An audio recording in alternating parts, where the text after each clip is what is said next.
बिस्मिल्लाहिर्रहमानिर्रहीम। अस्सलाम वालेकुम स्टूडेंट्स, जमात चहारुम। आज हम जिस सबक की पढ़ाई करेंगे वो है कूड़ेदान से इंटरव्यू।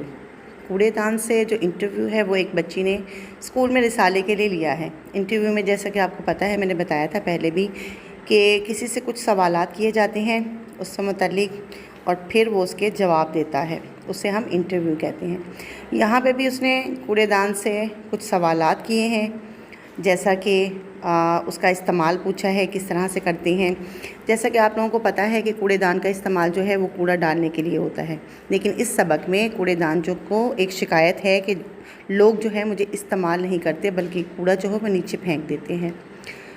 तो सबसे पहले तो हमें चाहिए कि हम कूड़ेदान को इस्तेमाल करें, क्योंकि ये गंदगी से रोकता है हमें इधर उधर फैलने से।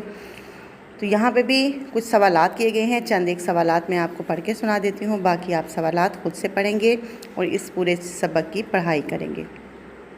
एक बच्ची ने स्कूल के रिसाले के लिए एक कूड़ेदान का इंटरव्यू लिया। आप भी इसे पढ़ें और लुत्फ़ अंदोज़ हों। मैं से मुराद वो लड़की है जो इंटरव्यू कर रही है। मैं हेलो कूड़ेदान, कूड़ेदान यानी कि कूड़ेदान जो है वो आगे से जवाब दे रहा है, हेलो मैं आप क्या हाल है आप हैं कूड़ेदान? जी बहुत बुरा हाल है मेरा।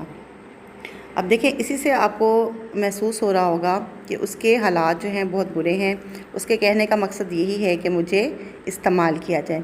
इस तरह के बहुत से सवालात हैं इस सबक में, आपने पढ़ने हैं और इसको अच्छे से ज़हन में बिठाना है और कोशिश करिएगा कूड़ेदान का आपने इस्तेमाल भी करना है। अपना ख्याल रखिएगा। अल्लाह हाफ़िज़।